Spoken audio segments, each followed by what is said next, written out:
berlatar di zaman dinasti Tang. Cerita diawali dengan memperlihatkan sekelompok bandit sedang mengadakan pesta setelah mereka berhasil menculik seorang anak bangsawan sekaligus berang yang diketahui merupakan tiket untuk mengikuti sebuah permainan kematian.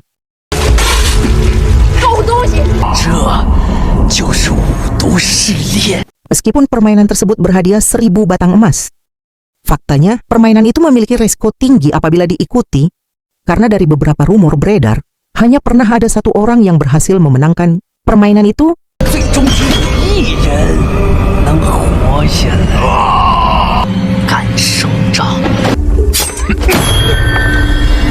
Di tengah perbincangan, seorang pria misterius bernama Feng Sung datang untuk membeli sebuah amer, membuat si bos bandit sedikit jengkel dan menyuruhnya agar segera pulang. Tapi apa yang terjadi?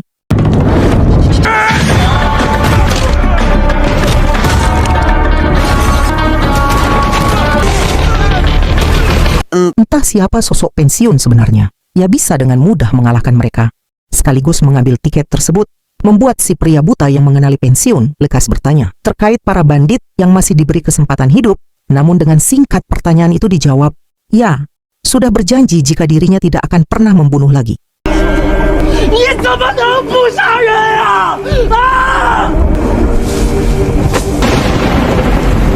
Di tempat lain, seorang wanita bernama Yuli tengah berada di perjalanan untuk mengikuti permainan kematian. Karena memiliki tiket permainan itu, yang sesampainya di lokasi tujuan, sudah ada puluhan petarung dari berbagai penjuru, termasuk pertahanan penjara yang juga diikut sertakan dalam permainan tersebut.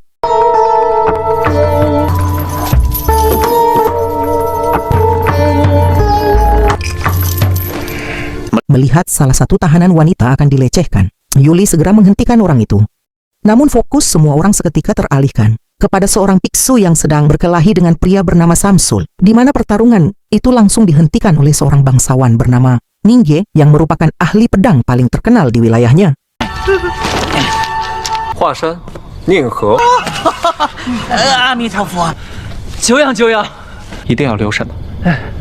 Setelah rantai besi seorang tahanan berbadan besar dilepas, ia yang emosi melihat teman wanitanya dilecehkan pun lantas memberikan perhitungan sehingga membuat tawanan wanita itu leluasa untuk menghadapi para penjaga.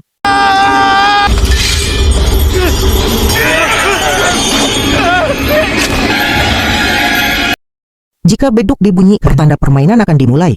Datanglah dua orang komando yang menjelaskan tentang tutorial permainan pertama. Mereka harus melewati sebuah labirin tak lebih dari 2 jam agar bisa lolos dan melaju ke babak selanjutnya.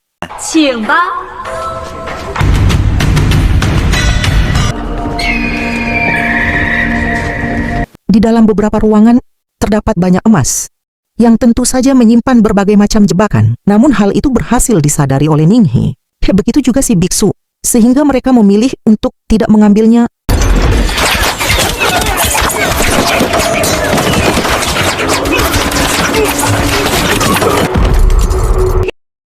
Dari sekian banyak peserta yang ingin mendapatkan emas, Feng Sun seorang dirilah yang sama sekali tidak tertarik.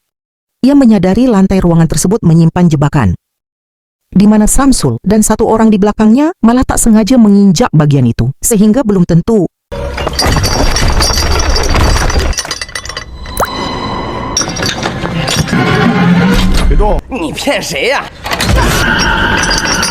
sempat akan dibiarkan begitu saja.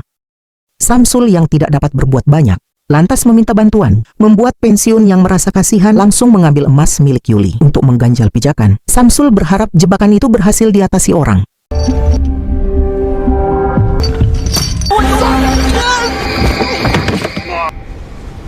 Yuli yang tak ingin emasnya lenyap begitu saja, segera menghampiri kantung emasnya itu untuk diambil kembali, tetapi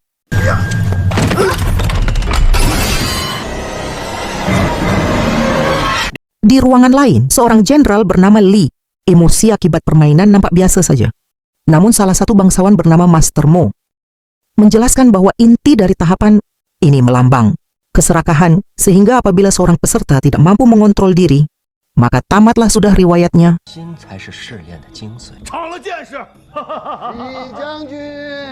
Di tengah pembicaraan mereka, seorang pria yang gelar permainan tersebut bernama Tuan Qi juga datang ke sana. Ia menghampiri Master Mo setelah mendengar jika beliau ingin bertaruh tinggi terhadap peserta nomor 26 yang tiada lain adalah pensiun. 6号毒瘾1万两， 这才是第一关啊！是不是太激进了？ Karena penasaran akan sosok pensiun ini, Tuan Qi lantas menanyakan hal itu kepada si pemandu acara. Ia mendapat informasi terkait Feng Sun, yang merupakan seorang pendekar pedang terhebat yang terkenal 50 tahun yang lalu. Namun hal itu jelas mustahil karena saat ini ia masih terlihat muda, tanpa membawa senjata apapun di tangannya. 穆王可是对他下了重注，此事绝对不能儿戏，立即查出他的真正来历。明白。 Kita kembali pada permainan. Seluruh peserta yang berhasil lolos kini dipersilahkan menaiki sebuah kapal untuk pergi menuju ke lokasi permainan selanjutnya. 这一关，这真没意思。 Di ruangan lain, seorang menteri yang menyaksikan permainan mengatakan bahwa inti dari tahapan ini adalah mengetes amarah sekaligus kesabaran mereka, di mana emas yang seharusnya dibuang untuk mengurangi bobot malah terus saja dipertahankan, yang membuat mereka kesulitan. 秦大人是第一次看五都试炼吧？在面城大人， Singkat cerita, Yuli yang rupanya masih menyimpan emas dari labirin tadi, malah diketahui oleh 2 orang bandit, membuat posisinya berada dalam bahaya. Sehingga pensiun yang menyadari hal itu, segera menyuruh Yuli agar lebih baik menuruti keinginan mereka. Tetapi...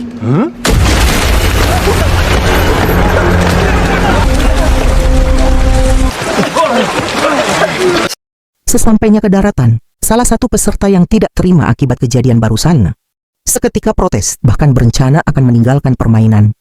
Namun baru saja dia melangkahkan kaki tiba-tiba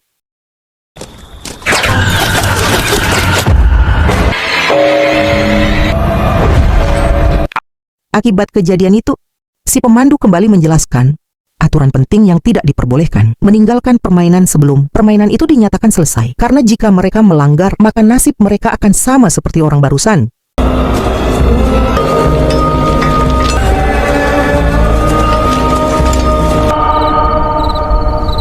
Karena permainan selanjutnya akan diadakan esok hari, mereka dipersilahkan untuk beristirahat terlebih dahulu.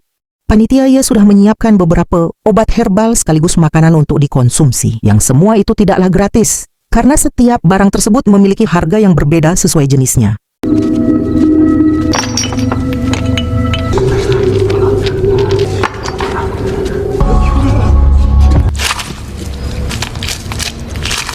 Melihat Feng Sun dan Samsul tidak memiliki emas untuk membeli apapun, Yuli, yang merasa kasihan sekaligus memiliki hutang budi, membagikan makanan miliknya.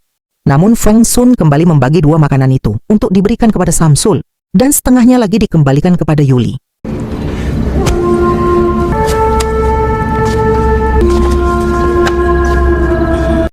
Singkat cerita, pagi pun tiba. Mereka yang kali ini sudah siap melanjutkan permainan diberi arahan oleh si pemandu untuk melewati jembatan dalam kurun waktu 15 menit. Mereka harus menggunakan penutup mata dan harus sampai ke seberang jembatan sebelum air kunci peti habis dan membuat peti itu terbuka. 后诸位，祝大家顺利通关。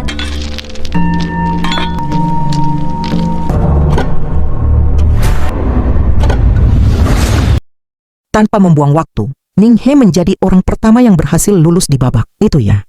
Menolak membuka penutup mata lebih awal, karena ternyata memiliki niat terselubung. Sehingga inilah yang terjadi.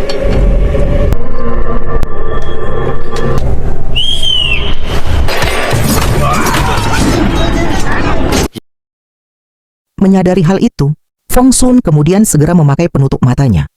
Ia mulai melewati kumpulan para peserta yang bersamaan dengan itu, ribuan kalajengking mulai lepas dari dalam peti, membuat mereka yang tersisa harus berusaha menyelamatkan diri dan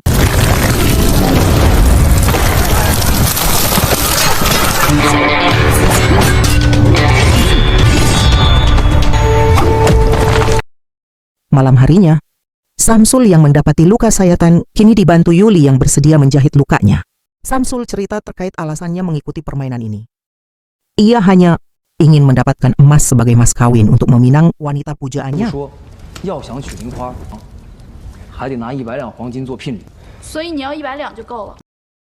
Melihat senjata berupa jarum yang seolah sama dengan milik temannya, pun lantas membuat Feng Sun menanyakan, dari mana dia mendapatkan senjatanya? Yuli menjawab, jika jarum tersebut merupakan warisan dari ayahnya yang sudah meninggal dunia.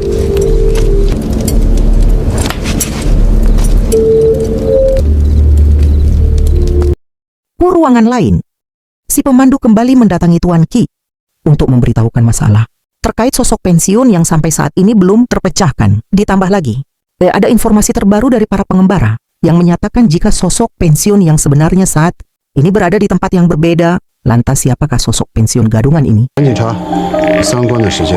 此人的来意似乎不是为了上。 Singkat cerita, para peserta kini dibawa ke sebuah ruangan yang akan menjadi lokasi permainan selanjutnya. Mereka harus mencari jalan keluar sambil membawa sebuah lilin sebagai pertanda waktu yang mereka miliki. Dan jika lilin para peserta mati, maka gerbang jalan keluar satu-satunya akan tertutup, yang membuat mereka akan terjebak di sana dan mati secara perlahan karena racun.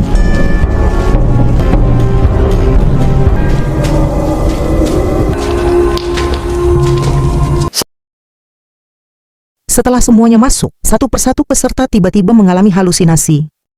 Begitu pula pensiun yang mendengar suara tangisan seorang anak gadis yang ternyata adalah putrinya sendiri. Yuli juga ikut berhalusinasi. Ia melihat sosok beruang yang mendekatinya, mengejar dan hampir menangkapnya. Tanpa sadar jika beruang itu adalah pensiun yang ternyata sedang mengejar Yuli karena menganggap jika dia adalah putrinya.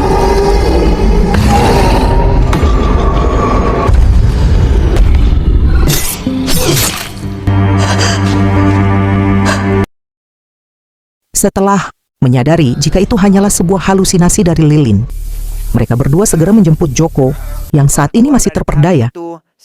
Si pemandu menghampiri pensiun. Ia membongkar siapa nama asli pensiun yang sebenarnya, yang ternyata dia bernama Lin Yun, seorang pembunuh brutal yang terkena sekitar beberapa tahun lalu, yang setelah menyadari hal itu, mereka yakin jika Lin Yun memiliki niat terselubung dalam mengikuti permainan ini. 要不要来我们房间？也可以和我们直说。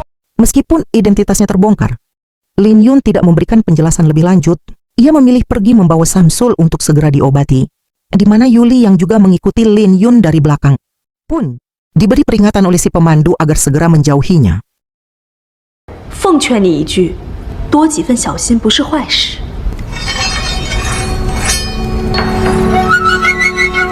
Tanpa sedikit pun memperdulikan saran tersebut, Yuli tetap menghampiri Lin Yun untuk membersihkan lukanya. Membuat Lin Yun seketika bercerita bahwa beberapa tahun lalu, saat masih muda dan brutal, dirinya pernah terluka dan ditolong oleh seorang wanita bernama Cici, di mana hubungan mereka sangatlah dekat, hingga pada akhirnya mereka berdua memutuskan untuk berumah tangga. Ketika Cici mengandung, ia meminta Lin Yun untuk segera berhenti dari kebiasaan lamanya. Lin Yun berjanji tidak akan pernah menggunakan pedangnya lagi, di mana keputusan itu sangat bijak diambil olehnya. Karena percaya tidak percaya, setelah bertaubat dan anak pertamanya lahir, hubungan keluarga mereka sangat harmonis dan jauh lebih bahagia.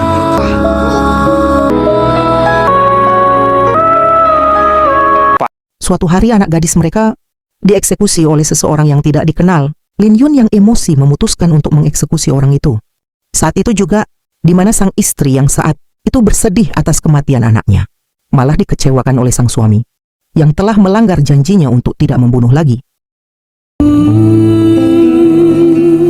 Sang istri memutuskan untuk pergi dari rumah. Ia akan berkelana sambil menyelamatkan nyawa orang-orang tidak berdosa. Hal itu ia lakukan semata-mata untuk menebus dosa suaminya. 后续势必也会被他们针对。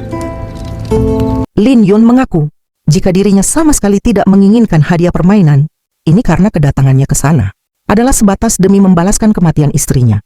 Sehingga Yuli yang mengetahui hal itu memutuskan untuk membantu. Begitu pula dengan Samsul yang baru saja kuniang dari pingsannya.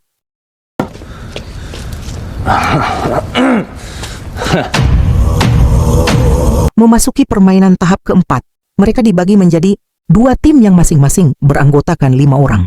Diikat di sebuah rantai yang terhubung satu sama lain, yang apabila salah satu tim berhasil mencapai gerbang terlebih dahulu, sisanya akan langsung mendapatkan hukuman.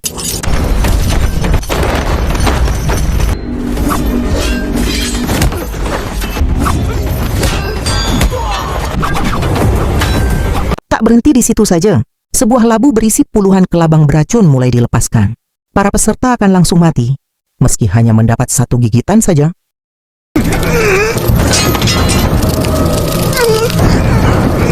Dalam situasi tersebut, Ninghe dan si Witsu saling bertarung satu sama lain. Mereka memanfaatkan si wanita napi untuk dijadikan tameng, dan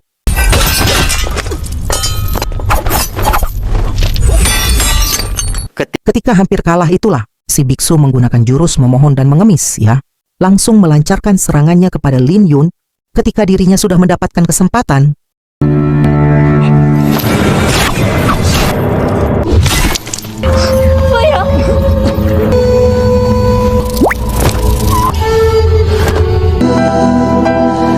Singkat cerita, informan Tuan Qi kembali menghadap untuk menjelaskan tentang alasan kenapa Lin Yun datang ke acara ini.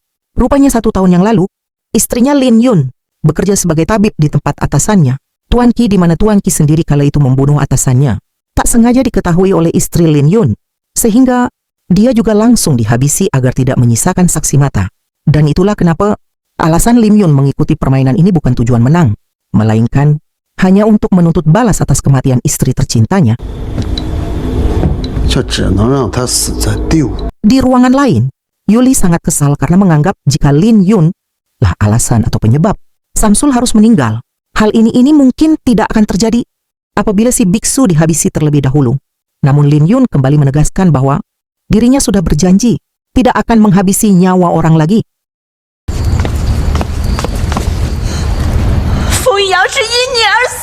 Keesokan harinya, mereka yang tersisa kini akan mengikuti tahap akhir, yaitu harus mengantarkan sebuah lonceng ke tempat yang disediakan.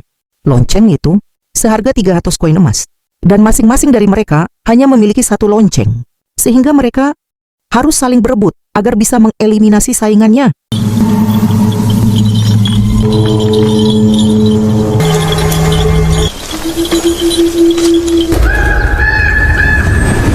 Di tengah hutan berkabut, Lin Yun terus dipantai oleh Ninghe yang ingin mendapatkan lonceng miliknya dan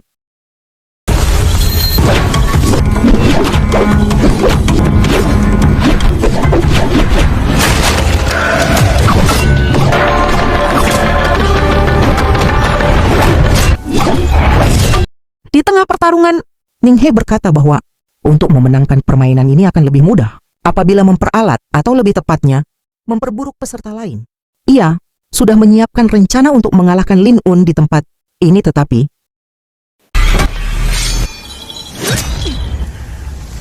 bukan hanya berkhianat kepada Ninghe, Yuli juga menghabisi Lin Yun karena masih sakit hati akibat kejadian semalam, yang pada akhirnya hanya dialah peserta yang berhasil memenangkan permainannya.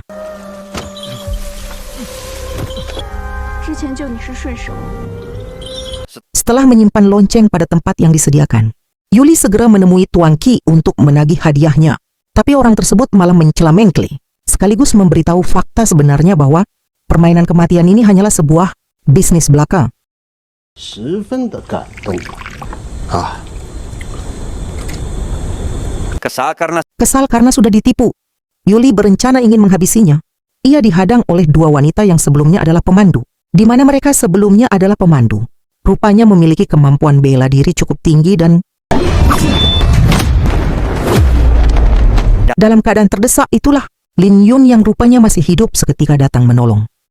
Membuat 2 wanita itu ketar-ketir, sampai akhirnya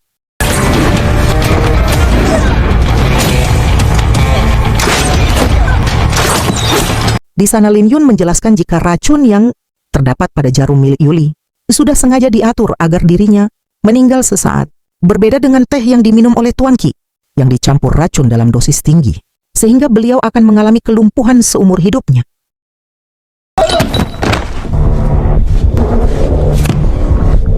Sempat memberikan alasan, dan berjanji tidak akan menindas orang lagi.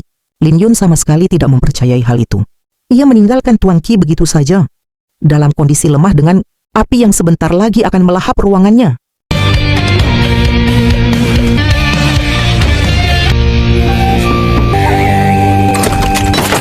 Bukan hanya itu saja, para bangsawan juga meminum minuman yang serupa sekaligus. Kapal yang menjadi alat transportasi kini mengalami kebocoran, dan terdapat katak penipu yang membuat mereka berhalusinasi.